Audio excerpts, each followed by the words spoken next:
અંકલેશ્વરના છેવાડાના ગામમાં મદ્રેસાના મૌલવીએ હિન્દુ મહિલાને ધર્માંતરણની ધમકી આપી દુષ્કર્મ કર્યું હોવાની ઘટના સામે આવી છે। પાનોલી પોલીસે આરોપી મૌલવીની ધરપકડ કરી કાયદેસરની કાર્યવાહી હાથ ધરી છે। અંકલેશ્વરના છેવાડે અને સુરત જિલ્લાને અડીને આવેલ એક ગામમાં રહેતી હિન્દુ મહિલાનો પરિચય તેની અન્ય બહેનપણી થકી મુલાકાત બાદ મૌલવી અઝવદ બેમાતના જોડે થયો હતો, જે બાદ વારંવાર મહિલાને મૌલવીએ મેસેજ મોકલવાનો તેમજ કોલ કરી વાતચીત કરવાની શરૂઆત કરી હતી। તેણે એને લગ્નની લાલચ આપી મહિલાઓને 3 વાર મુલાકાત કરી, જે બાદ લગ્ન કરી લેવા કહેતો હતો।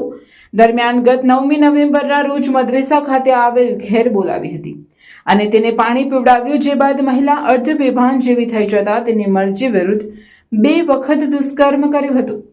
ત્યારબાદ મહિલાને ભાન આવતા જ મુસ્લિમ ધર્મ અપનાવી લેવા અને ધર્મ અંગીકાર નહીં કરે તો બદનામ કરવાની તથા તેના બાળકોને જાનથી મારી નાખવાની ધમકી આપી હતી।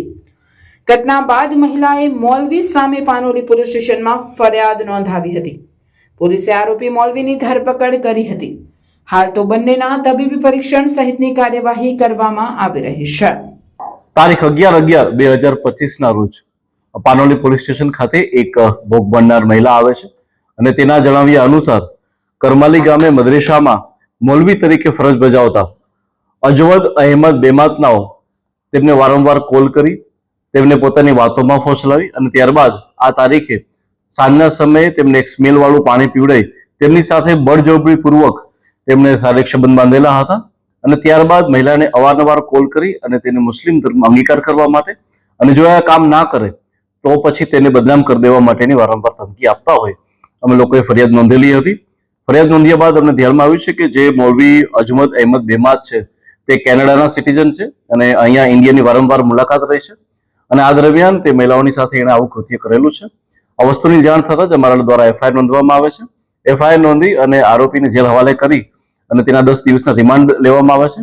હાલમાં અમારી તપાસ ટીમ જે છે એ ખૂબ જ ઊંડાણપૂર્વક આ વસ્તુની જાંચ કરી રહી છે કે તેણે આ સિવાય એને કઈ જગ્યાએ ભારતની બહાર પ્રવાસ કરેલો છે અને કેવી રીતે એને આ બધા કૃત્ય કરતા હતા। Thank you sir. આ સિવાય કોઈ વ્યક્તિને અગાઉ એને કઈ ભોગ બન્યા હોય કેવા કોઈ મામલા સામે આવ્યા છે? અમે લોકો તપાસ કરી રહ્યા છીએ કેટલીક વોટ્સએપ ચેટિંગ અને બીજા ડેટાના આધારે અમે લોકો એ જોવાનો બી પ્રયત્ન કરી રહ્યા છીએ કે આવી કોઈ ઘટના બનેલી છે કે મૌલવીના સંપર્કમાં એક કેસને લઈને આવેલા હતા કે જેમાં મૌલવીના ખુદના લગ્ન જીવન જ્યારે ભંગાણ થયા હતા ત્યારે એ લોકોને કેસ થયો હતો અને કેસના કારણે ક્યાંક થઈ અને જ્યારે એમને ભોગ બનનાર મહિલાને મળવાનું થયું અને ત્યારબાદ એ બંનેની વચ્ચે કોલ થવા લાગ્યા। સર લવ જિહાદનો એંગલ આમાં આવી શકે કે પછી બાકી કોઈ ફંડિંગનો ઇશ્યુ? અમે લોકો દરેક વસ્તુને ચેક કરી રહ્યા છીએ, પરંતુ આની અંદર જે ક્લિયર કટ છે મહિલાને એક પુસ્તક દેવામાં આવે છે જેમાં એ મુસ્લિમ ધર્મને અંગીકાર કરે અને કેવી રીતના મહિલાઓએ કઈ વસ્તુનું ધ્યાન રાખવું જોઈએ એ પુસ્તક દ્વારા અને વારંવાર વાતચીત દ્વારા જે છે એ મહિલાને મુસ્લિમ ધર્મ અંગીકાર કરવા માટે એમને બળજબરી પાડવામાં આવતી હતી। હાલમાં ઇન્વેસ્ટિગેશન અમારો ચાલુ છે, જો ધ્યાનમાં આવશે તો એની પર બી બીજા બી કડક એક્શન લેવાશે। જી ના, હજુ સુધી એવી કોઈ વિગતો ધ્યાનમાં આવી નથી। શારીરિક સંબંધ કયા સ્થળે થયા હતા એ ઇન્વેસ્ટિગેશનનો સબ્જેક્ટ છે, જે હાલમાં ચાલી રહ્યું છે। Thank you sir.